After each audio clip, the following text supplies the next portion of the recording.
देखो इसमें दिया है निम्नलिखित सारणी प्रत्येक खिलाड़ी द्वारा 4 खेलों में अर्जित किए गए अंकों को दर्शाती है। मतलब ये जो सारणी हमें यहाँ पे दी है, इसमें यहाँ पे स्टार्टिंग में दिया है खिलाड़ी, मतलब ये जो होगा ये खिलाड़ी ए होगा, ये खिलाड़ी बी और ये वाला खिलाड़ी सी। अब खिलाड़ी ए जो है वो खेल 1 में 14 अंक अर्जित कर रहा है, वैसे ही खेल 2 में 16, खेल 3 में 10, खेल 4 में 4। तो आप ऐसे समझ सकते हैं कि मान लीजिए आपका कोई दोस्त है, वो 4 खेल खेल रहा है। ये ऐसे हो सकता है, मान लीजिए एक क्रिकेट खेल रहा है, एक फुटबॉल खेल रहा है, एक बैडमिंटन खेल रहा है, एक चेस खेल रहा है और इसमें इतने इसके अंक आ रहे हैं। ठीक है, ऐसे आप इनको समझ सकते हैं। तो देखो ये सारी चीज़ें यहाँ पे होगी। अब देखो यहाँ पे हमें दिया है कि अब निम्नलिखित प्रश्नों का उत्तर दीजिए, मतलब इसके हिसाब से हमें इन प्रश्नों का उत्तर देना है। जैसे पहले पार्ट में हमें दिया है प्रत्येक खेल में ए द्वारा अर्जित औसत अंक ज्ञात करने के लिए इसका हमें क्या निकालना है, माध्य निकालना है। देखो माध्य को हो या औसत को हो, एक ही बात होती है। ठीक है, ये भी आपको समझना है। औसत का मतलब होता है बीच का अंक और माध्य का मतलब भी होता है बीच का अंक। तो माध्य का फॉर्मूला मैंने आपको बताया था, माध्य का फॉर्मूला या माध्य का सूत्र क्या होता है, माध्य बराबर होता है कुल अंकों का योग बटे में कुल संख्या। ठीक है, तो यहाँ पे आपको दिख रहा होगा, देखो कुल अंकों का योग मतलब अंक कौन कौन से हैं, पहला ये है, दूसरा ये है, तीसरा ये है, चौथा ये है। तो इनका योग मतलब पहला हो जाएगा 14 प्लस 16 प्लस 10 प्लस 10 बटे में कुल संख्याएं कितनी हैं, आपको दिख रहा होगा 1 2 3 4, 4 संख्याएं हैं तो बटे में 4 आ जाएगा। अब आपको यहाँ पे दिख रहा होगा, इनको जोड़ेंगे तो 14 और 16, देखो कितना हो जाएगा, जोड़ के 6 और 4 10 की 0, 1 और 1 2 और 1 3, 30 हो जाएगा। 30 प्लस 10 करेंगे तो 40 हो जाएगा, प्लस 10 करेंगे तो ये हो जाएगा 50। तो यहाँ पे आ रहे 50 और बटे में ये आ रहा है 4। अब इसको सॉल्व करेंगे तो इसका मतलब 4 का भाग हमें किस में करना है, देखो 4 का भाग हमें 50 में करना है। तो भाग करके देख लो, यहाँ पे एक बार भाग जाएगा, 4 एकम 4, फिर 1, फिर 0 उतारेंगे तो यहाँ पे हो जाएगा 4 दूनी 8, फिर 2 शेषफल बचा। अब यहाँ पे देखो दशमलव लगाएंगे तो एक 0 बढ़ा देंगे और यहाँ पे हो जाएगा 5, तो यहाँ पे आ गया हमारे पास 20। तो इसका आंसर आ रहा है हमारे पास 12.5। तो इनका जो माध्य होगा वो 12.5 अंक होगा। ठीक है, तो ये देखो हमने यहाँ पे पहले पार्ट का आंसर निकाल दिया। तो ये सारा रफ काम है, तो इसको आप रफ में करेंगे, तो इनको मैं यहाँ से मिटा देता हूँ। तो यहाँ पे पहले के पार्ट का हमने आंसर निकाल दिया। ठीक है, पहला पार्ट हो गया। वैसे ही देखो दूसरा पार्ट हमें यहाँ पे दिया है कि प्रत्येक खेल में सी द्वारा, सी कौन सा है, ये वाला है, सी द्वारा अर्जित माध्य अंक। देखो इसमें माध्य अंक ज्ञात करने के लिए आप कुल अंकों को 3 से भाग करेंगे या 4 से, और क्यों।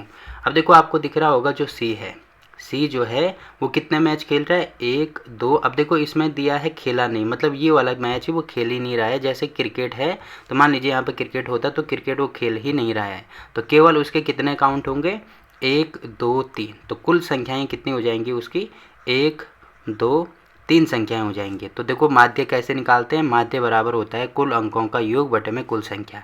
तो कुल अंक कितने हैं उसके, देखो कुल अंक पहले में आ रहे हैं 8, दूसरे में आ रहे हैं 11 और तीसरे में आ रहे हैं 13। तो ये वाला ऐड क्यों नहीं होगा, क्योंकि इस वाले खेल को वो खेल ही नहीं रहा है। ठीक है, अब देखो यहाँ पे अगर यहाँ पे ऐसे होता, अगर वो इस खेल को खेलता तो ज़रूरी नहीं है कि उसमें 12-13 नंबर आए, हो सकता है इसमें इसके 0 अंक भी आ सकते थे। तो अगर 0 अंक आते तब इसमें काउंट होता, बट वो उस खेल को खेल ही नहीं रहा है तो इसको काउंट ही नहीं करेंगे।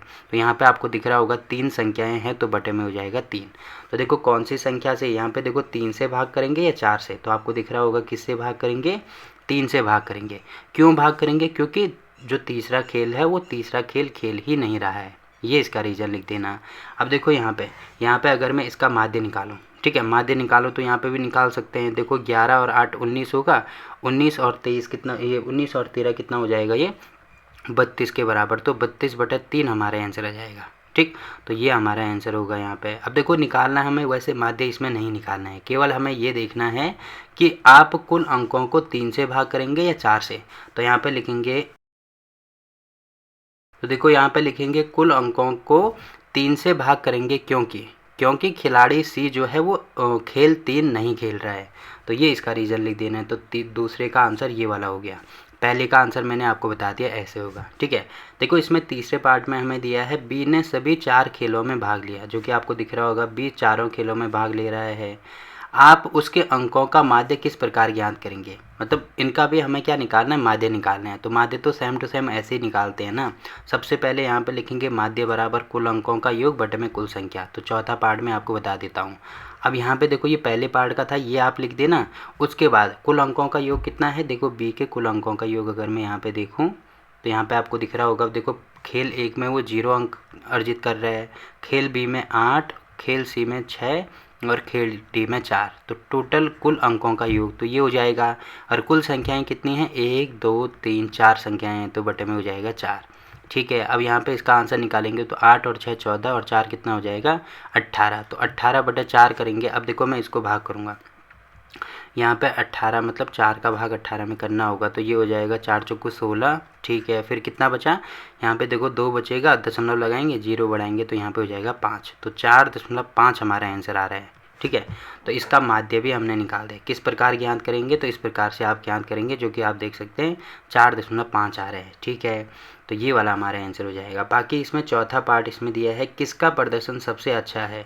अब देखो जिसके जितने मतलब सबसे ज़्यादा अंक आए होंगे उसी का प्रदर्शन सबसे अच्छा होगा ना। तो आपको दिख रहा होगा जो पहले का है, टोटल इसके अंक निकाल दो कितने आ रहे हैं। तो देखो इसके टोटल अंक 50 आ रहे हैं, वैसे ही दूसरे के कितने अंक आ रहे हैं, इनको जोड़ेंगे तो ये आ रहा है 18 के बराबर। और जो तीसरा है उसके टोटल कितने अंक आ रहे हैं, ये आ रहे हैं 32 के बराबर।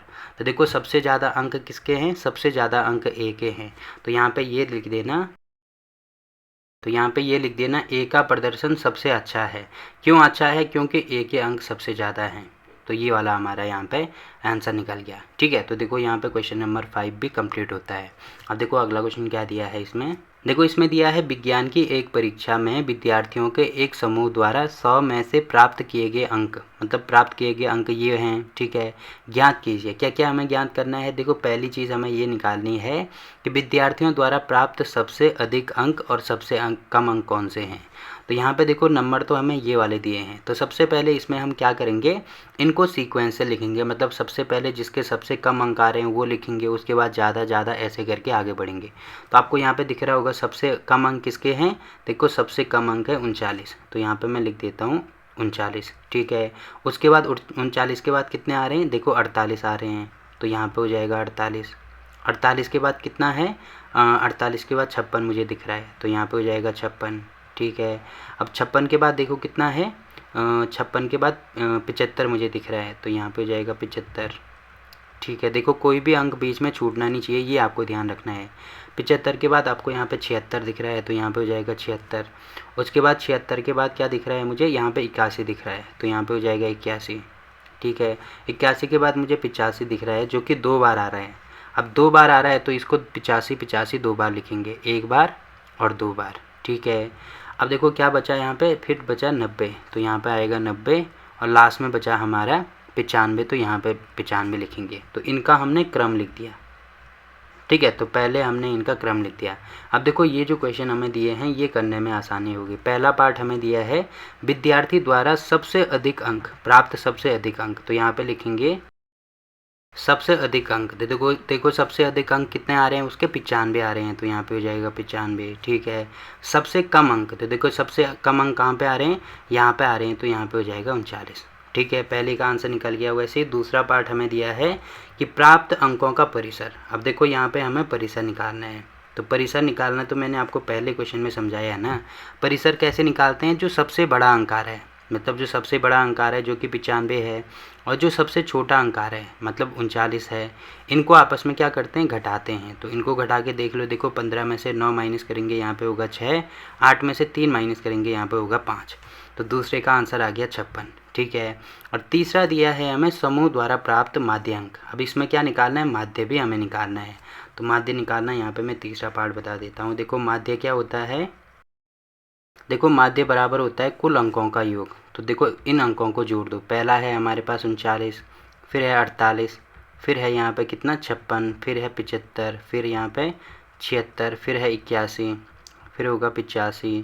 ठीक है, फिर होगा दोबारा 85, फिर होगा यहाँ पे 90, और फिर होगा यहाँ पे 95। ठीक है, और बटे में कुल संख्याएं, देखो कुल संख्याएं कितनी हैं, 1 2 3 4 5 6 7 8 9 10 संख्याएं हैं, तो यहाँ पे हो जाएगा 10। अब सबसे पहले हम क्या करेंगे, इनको जोड़ेंगे। तो इनको जोड़ने का मतलब यहाँ पे हो जाएगा 39 और 48। पहले इनको जोड़ेंगे तो कितना हो जाएगा, ये 8 और 8 16, 1 17 को 7, 4 और 3 7 और 1 8, 87। फिर यहाँ पे 56 जोड़ेंगे तो यहाँ पे 56 हो गया। तो 7 और 6, 6 6 12, 13 को 3, 8 और 5 13 और 1 14 को कितना हो जाएगा 4 और साथ में 1 भी हो जाएगा। ठीक है, फिर 56 हो गया। अब 75 ऐड करेंगे तो 75 इसमें जोड़ दो, तो 5 और 3 8, 7 और 4 11 को 1 और 1 और 1 2, 218। फिर इसमें 76 ऐड करेंगे तो यहाँ पे हो जाएगा 8 और 6 14 को 4, 7 और 1 8 और एक यहाँ पे होगा 9 और यहाँ पे हो जाएगा 2। ठीक है, फिर इसमें 76 ऐड हो गया। फिर 81 ऐड करेंगे तो यहाँ पे हो जाएगा 1, तो 4 और 1 5, 8 और 8 16, 1 17 को 7 और यहाँ पे हो जाएगा 2 और 1 3, 375 होगा। फिर दोबारा 85 ऐड करेंगे तो यहाँ पे 85 हो गया। फिर 5 और 5 10 की 0, फिर यहाँ पे 8 और 8 16 की 6 और यहाँ पे 3 और 1 ये हो जाएगा 4। फिर दोबारा इसमें 85 ऐड करेंगे क्योंकि 85 को 2 बार ऐड किया जा रहा है, तो यहाँ पे हो जाएगा 5, 8 और 6 14 को 4 और 4 और 1 ये हो जाएगा 5। फिर यहाँ पर 90 ऐड करेंगे तो यहाँ पे हो जाएगा 90 और ये हो जाएगा 5, 9 और 4 13 को 3, 5 और 1 6। फिर लास्ट में कितना ऐड करना है 95, तो लास्ट में 95 ऐड कर दो, तो ये हो जाएगा 5 और 5 10 की 0, 9 और 3 12, 1 13 को 3 और यहाँ पे 6 और 1 ये हो जाएगा 7।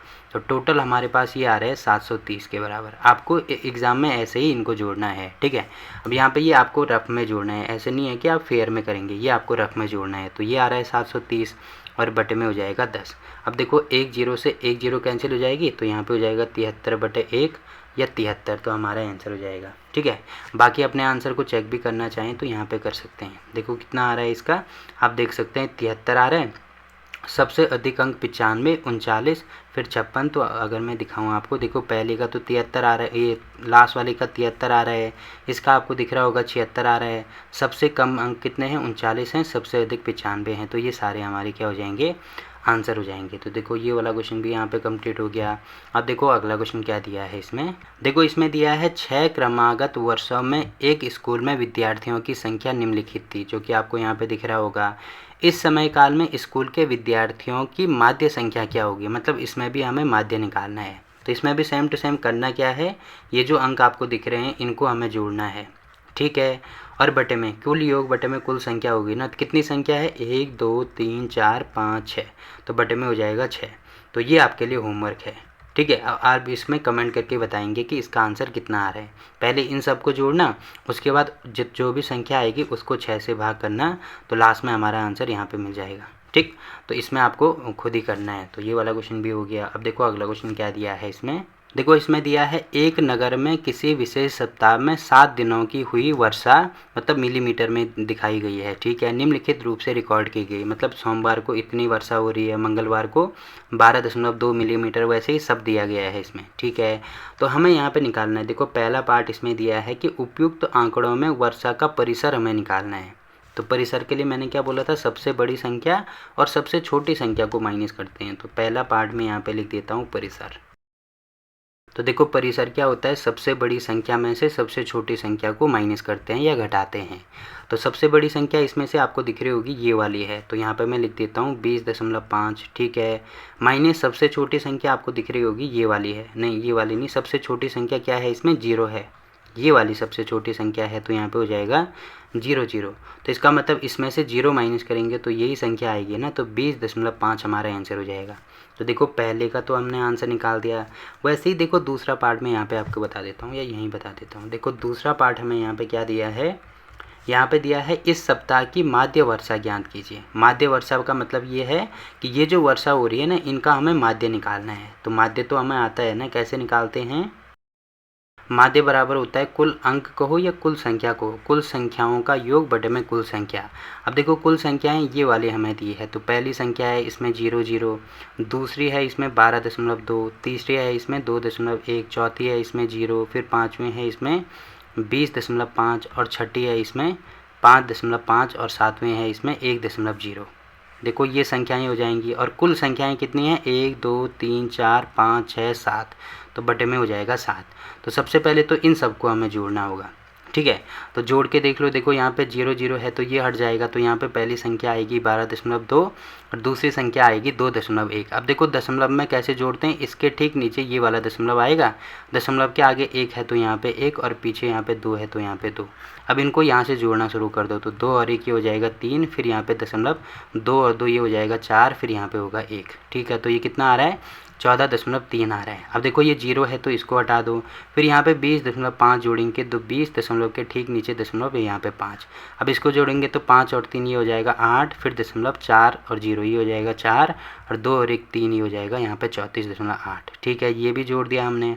उसके बाद 5.5 जोड़ेंगे तो यहाँ पे दशमलव के ठीक नीचे दशमलव, इसको जोड़ेंगे तो 8 और 5 13 को 3 हासिल होगा 1 जो कि यहाँ पे आएगा, तो 5 और 4 9 और 1 10 की क्या हो जाएगा 0, 3 और 1 4। ठीक है, फिर यहाँ पे 1.0 है तो दशमलव के आगे 0 है, यहाँ पे 1 है जो जोड़ेंगे 3 और यहाँ पे होगा 1, यहाँ पे होगा 4। तो ये आ रहा है हमारे पास 41.3 और बटे में आ रहा है 7। ठीक है, अब देखो भाग करना मैंने आपको समझाया था, भाग कैसे करते हैं। वैसे नॉर्मली थोड़ी देर के लिए ये मान लो यहाँ पे दशमलव है ही नहीं, तो ये हो जाएगा 413 बटे में 7। अब 7 का भाग हमें किस में करना है, 413 में। तो देखो कितनी बार जाएगा, ये जाएगा 5 बार, 7 पंजे 35 होगा, शेषफल कितना बचा, 6 शेषफल बचा, तो यहाँ पे फिर 3 उतारेंगे तो यहाँ पे हो जाएगा 7 में 63। अब 0 आएगा तो यहाँ पे इसका मतलब ये है कि इसका भाग करके हमारे पास 59 आ रहा है। अब देखो यहाँ पे आपको दिख रहा होगा दशमलव के कितना स्थान है, दशमलव का 1 स्थान है, तो यहाँ पे भी दशमलव का 1 स्थान तो यहाँ पे लग जाएगा, तो 5.9 हमारा आंसर आएगा। ठीक है, बाकी ये मैंने आपको समझाने के लिए बोला था, तो ये सारा रफ काम होगा जिसको कि आपको रफ में करना है, तो इसको मैं यहाँ से मिटा देता हूँ।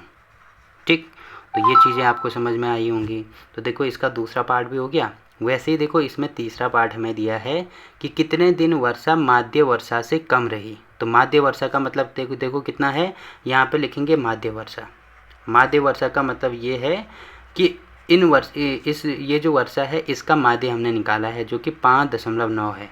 अब इससे कम यहाँ पे लिखेंगे तीसरा पार्ट। देखो माध्य वर्षा से कम कब रहा है, यहाँ पे मैं दिखा देता हूँ। देखो 5.9 से नीचे रहना चाहिए। तो पहली चीज़ तो आपको यहाँ पे दिख रही होगी, पहले मैं इनको मिटा देता हूँ। तो देख दो, एक तो सोमवार को है, ठीक है, तो 0 0 एक तो सोमवार हो गया। उसके बाद देखो ये 5.9 से ज़्यादा है, एक तो 2.1 हो गया, ये भी 5.2 से कम है। एक तो बृहस्पतिवार हो गया 0.0, ये भी 5.9 से ज़्यादा है, ये भी 5.9 से कम है, तो एक 5.5 और एक हो गया 1.0। तो इतने दिन। तो देखो इसमें दिया है कितने दिन, तो कितने दिन, 1 2 3 4 5 दिन, तो यहाँ पे लिखेंगे 5 दिन, तो 5 दिन हमारा आंसर हो जाएगा। बाकी इस क्वेश्चन के आंसर अगर हमें चेक करने हैं तो यहाँ पे चेक भी कर सकते हैं। देखो कितना आ रहा है, कौन सा क्वेश्चन है ये क्वेश्चन नंबर 8 है शायद से। पहला आ रहा है 20.5, फिर 5.9 और 5। पहले का आंसर आप यहाँ पे देख सकते हैं, पहले का आंसर है 20.5, दूसरे का 5.9 और तीसरे का 5। ठीक है, तो यही चीज़ यहाँ पे आ रही है जो कि आप यहाँ पे देख सकते हैं। तो देखो ये वाला क्वेश्चन भी यहाँ पे कंप्लीट हो गया। अब देखो अगला क्वेश्चन क्या दिया है इसमें। देखो इसमें दिया है 10 लड़कियों की ऊंचाई सेंटीमीटर में मापी गई और निम्नलिखित परिणाम प्राप्त हुए, जो कि आपको यहाँ पे दिख रहा होगा। तो इसमें पहला पार्ट हमें ये निकालना है कि सबसे लंबी लड़की की लंबाई क्या है। अब देखो इसमें सबसे पहले हम क्या करेंगे, इनका क्रम लिखेंगे। तो इनका एक निश्चित क्रम लिखेंगे, मतलब सबसे पहले छोटी संख्या फिर बड़ी ऐसे करते जाएंगे। तो आपको दिख रहा होगा सबसे पहले मुझे सबसे छोटी संख्या यहाँ पे देखनी होगी। तो देखो सबसे छोटी संख्या तो मुझे यहाँ पे 128 दिख रही है, तो यहाँ पे लिखेंगे 128। ठीक है, उसके बाद क्या है, 128 के बाद मुझे 132 दिख रहा है, तो यहाँ पे हो जाएगा 132। ठीक है, 132 के बाद मुझे यहाँ पे दिख रहा है 135, तो यहाँ पे हो जाएगा 135। ठीक है, अगली संख्या दिख रही है मुझे 139, तो यहाँ पे हो जाएगा 139। 139 के बाद मुझे यहाँ पे दिख रहा है 141। ठीक है, तो यहाँ पे हो जाएगा 141। फिर 143, तो यहाँ पे हो जाएगा 143। फिर आगे नंबर है 143 के बाद मुझे दिख रहा है 146, तो यहाँ पे हो जाएगा 146। ठीक है, फिर 146 के बाद मुझे दिख रहा है 149, तो ये हो जाएगा यहाँ पे 149। फिर 149 भी हो गया। उसके बाद मुझे दिख रहा है 150 और लास्ट में हो जाएगा 151, तो यहाँ पे हो जाएगा 150 फिर 151। अब देखो हमने इनको क्रम से लिख दिया, तो अब ये जो क्वेश्चन है ना, इनको सॉल्व करना बहुत आसान हो जाएगा। देखो कैसे, जैसे आप पहले पार्ट में यहाँ पे दिख रहे होंगे कि सबसे लंबी लड़की की लंबाई क्या है। तो यहाँ पे पहला पार्ट में लिख दूंगा सबसे लंबी लड़की की लंबाई कितनी है। देखो सबसे ज़्यादा नंबर जिसमें आ रहा होगा तो 151 है, तो 151 सेंटीमीटर इसमें दिया है तो सेंटीमीटर हो जाएगी। पहला पार्ट इसमें हो गया। वैसे ही इसमें दूसरा पार्ट दिया है सबसे छोटी लड़की की लंबाई, तो यहाँ पे दूसरा पार्ट दिखेंगे, सबसे लंबी की जगह यहाँ पे लिख देना फिर छोटी लड़की की लंबाई। तो सबसे छोटी लड़की 128 सेंटीमीटर की है तो 128 सेंटीमीटर हो जाएगा, ठीक है। वैसे ही तीसरा पार्ट आपको दिख रहा होगा लड़कियों की माध्य ऊंचाई। माध्य ऊंचाई का मतलब अब हमें क्या निकालना है, इनका माध्य निकालना है। तो माध्य का मतलब मैंने बोला था कुल योग बटे में कुल संख्या होगी, तो कुल योग इनको जोड़ दो ना, 128 plus 132 plus 135 plus 139 plus 141 plus 143 plus 146 plus 149 फिर प्लस 150 प्लस 151 और बटे में कितना हो जाएगा, ये बटे में हो जाएगा कितनी संख्याएं, 1 2 3 4 5 6 7 8 9 10 10 संख्याएं हैं तो यहाँ पे 10 आ जाएगा, ठीक है। बाकी ये आप खुद ही कर सकते हैं, ये आपके लिए ये भी होमवर्क होगा, ठीक है। तो इसमें आपको कमेंट करके बताना है कि इसका भी कितना आंसर आ रहा है। तो तीसरा पार्ट हो गया। और लास्ट पार्ट इसमें दिया है कि कितनी लड़कियों की लंबाई माध्य लंबाई से अधिक है। तो माध्य लंबाई पहले निकालनी होगी। देखो इसका आंसर मैं डायरेक्ट आपको बता देता हूँ। इसमें आंसर आ रहा है कितना, 141.4। तो यहाँ पर मैं लिख देता हूँ, इसका माध्य आ रहा है 141.4। तो ये आपको सॉल्व करके बताना है, ये आएगा। तो माध्य तो इतना आ रहा है। अब हमें ये बताना है कि कितनी लड़कियां ऐसे हैं जिनकी लंबाई माध्य लंबाई से अधिक है, मतलब 141.4 से अधिक होनी चाहिए।